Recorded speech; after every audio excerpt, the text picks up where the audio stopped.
अस्सलाम वालेकुम, क्या हाल है आप सबके। I hope you are doing fine. Welcome to my channel. अच्छा जी, if you are a one who is afraid of doing derma planing और फेस शेविंग और यू थिंक दैट के it could be harmful for your skin, और if you are a one you already did it but didn't get satisfactory result, या फिर ये कि आपके face के ऊपर कुछ हार्मफुल इफेक्ट्स हुए हैं इसके, या फिर कुछ साइड इफ़ेक्ट्स हुए हैं, या फिर ये कि आप बिगनर हैं and you don't know how to do it properly and safely, so you are on the right place. I'm going to tell you each and everything related to derma planning or face shaving, and I'm going to make it so easy and so safest for you to do at home your derma planning or face shaving.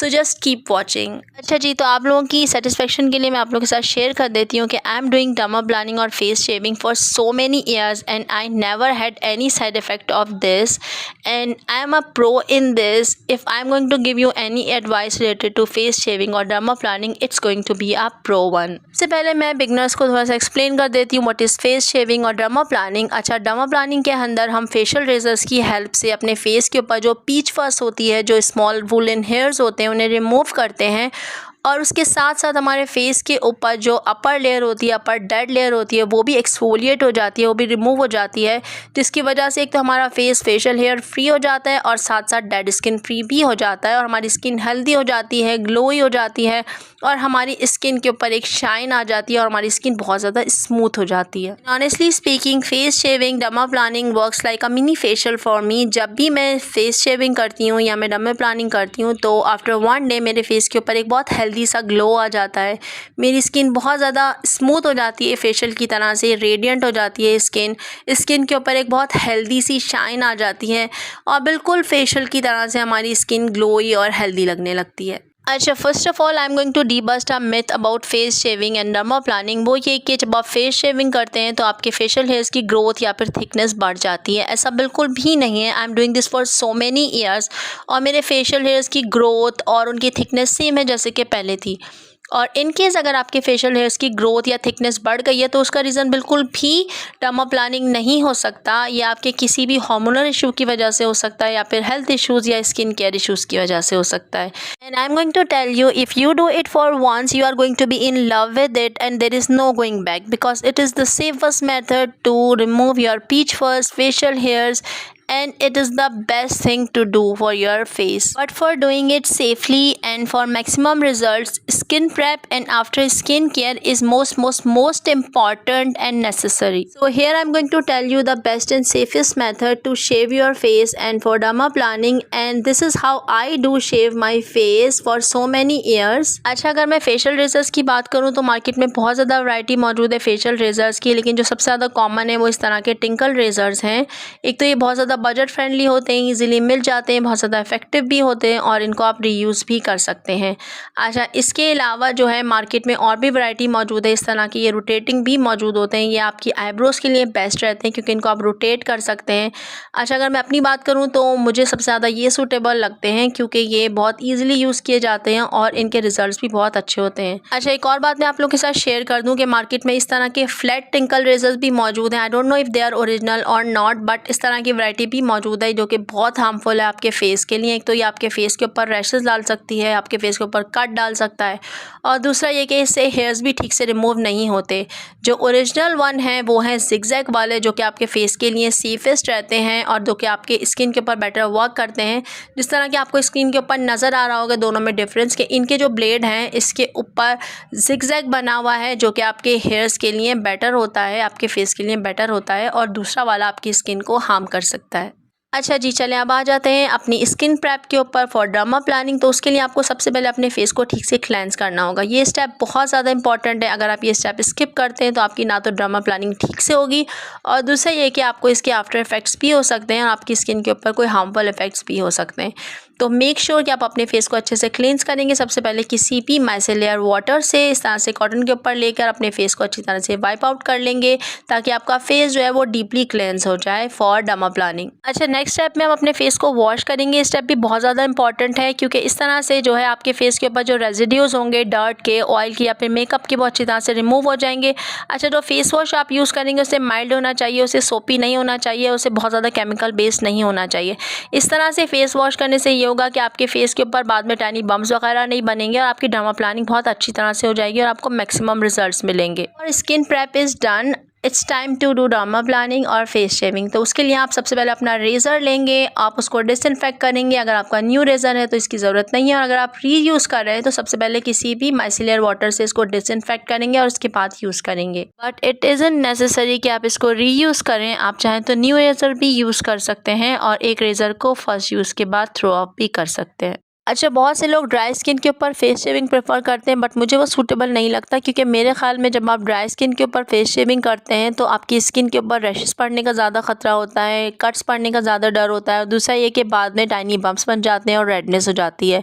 क्योंकि जब आपकी skin hard होती है तो उसके ऊपर आपका razor smoothly glide नहीं करता, और दूसरा ये कि आपके हेयर्स भी स्टिफ होते हैं तो वो डीपली कट ऑफ नहीं होते, आपकी स्किन स्मूथ नहीं रहती। इसलिए जब आप फेस शेविंग करें तो उससे पहले अपने फेस के ऊपर एक थिक लेयर किसी भी जेल की अप्लाई कर लें। हाँ, यहाँ पर मैं जेल प्रेफर कर रही हूँ, क्रीम नहीं, क्योंकि जेल से ये होता है कि आपकी स्किन हाइड्रेट हो जाती है और आपकी स्किन के ऊपर एक लाइट सी लेयर क्रिएट हो जाती है, जिससे आपका जो फेशियल रेज़र होता है वो स्मूथली ग्लाइड करता है।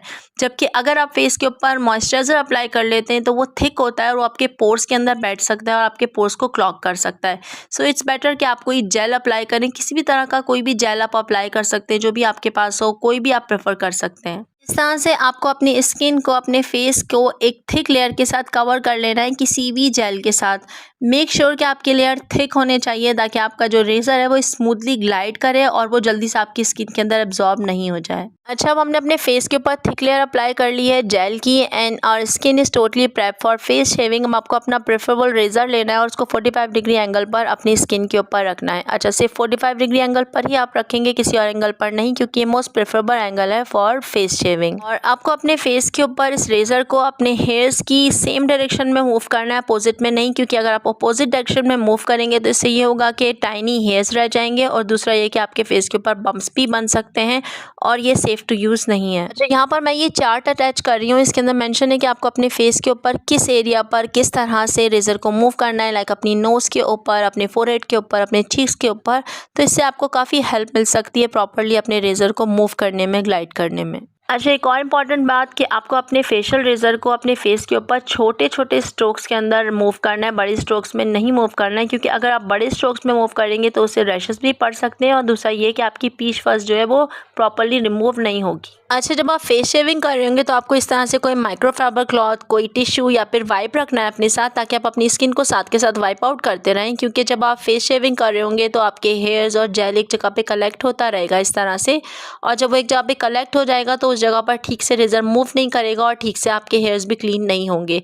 तो इस तरह से आप वाइप के साथ या फिर टिश्यू के साथ या फिर माइक्रोफाइबर क्लॉथ के साथ अपनी स्किन को थोड़ी थोड़ी देर के बाद क्लीन करते रहेंगे। इसी तरह से आपको अपने रेज़र को भी थोड़ी थोड़ी देर के बाद क्लीन करते रहना है। उसके लिए आप इस तरह से कॉटन पैड के ऊपर अच्छी तरह से माइसिलियर वाटर को एब्जॉर्ब कर लेंगे, और जब भी आपके रेज़र के ऊपर हेयर्स या फिर जेल अक्यूमुलेट हो जाएगा तो उसको आप इस तरह से इस कॉटन पैड के साथ रिमूव कर देंगे और अपने रेज़र को क्लीन कर लेंगे। इस तरह से रेज़र को क्लीन करने से ये होगा कि आपका रेज़र प्रॉपर तरीके से आपकी स्किन के ऊपर ग्लाइड करेगा और एक जगह के जम्प्स भी दूसरी जगह ट्रांसफ़र नहीं होंगे। जब आपकी फेस शेविंग डन हो जाएगी पूरे फेस के ऊपर, तो आपको इस तरह से कोई टिश्यू लेना है, कोई वाइप लेना है और अपने फेस को पूरा अच्छी तरह से क्लीन कर लेना है। It's time for one more important step, और वो है अपने फेस को अच्छी तरह से वॉश करना किसी भी माइल्ड क्लींजर से। आपका क्लींजर माइल्ड होना चाहिए, उसके अंदर कोई भी हार्श इंग्रेडिएंट्स नहीं होने चाहिए, या फिर उसके अंदर कोई भी एक्टिव इंग्रेडिएंट्स नहीं होना चाहिए, या फिर वो फोमिंग नहीं होना चाहिए।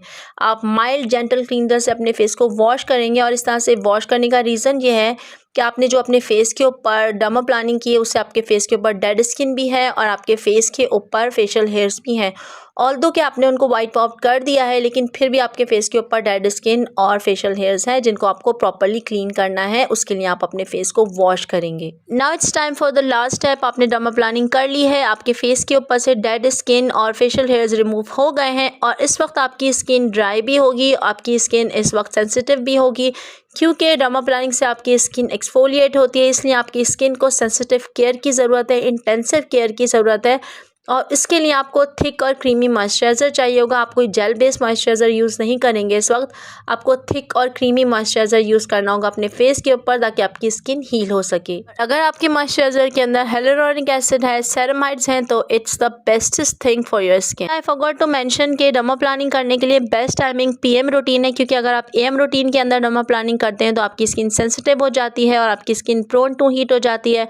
आपकी स्किन के ऊपर इरिटेशन हो सकती है, आपको सनबर्न हो सकता है और आपकी स्किन को हीलिंग का टाइम भी नहीं मिलेगा इस तरह से। तो these are all my tips and tricks and precautions and my experience for dermaplaning और फेस शेविंग। अगर आप इन सबको फॉलो करते हैं तो आई कैन गारंटी यू कि आपके फेस को कोई हार्म नहीं होगा।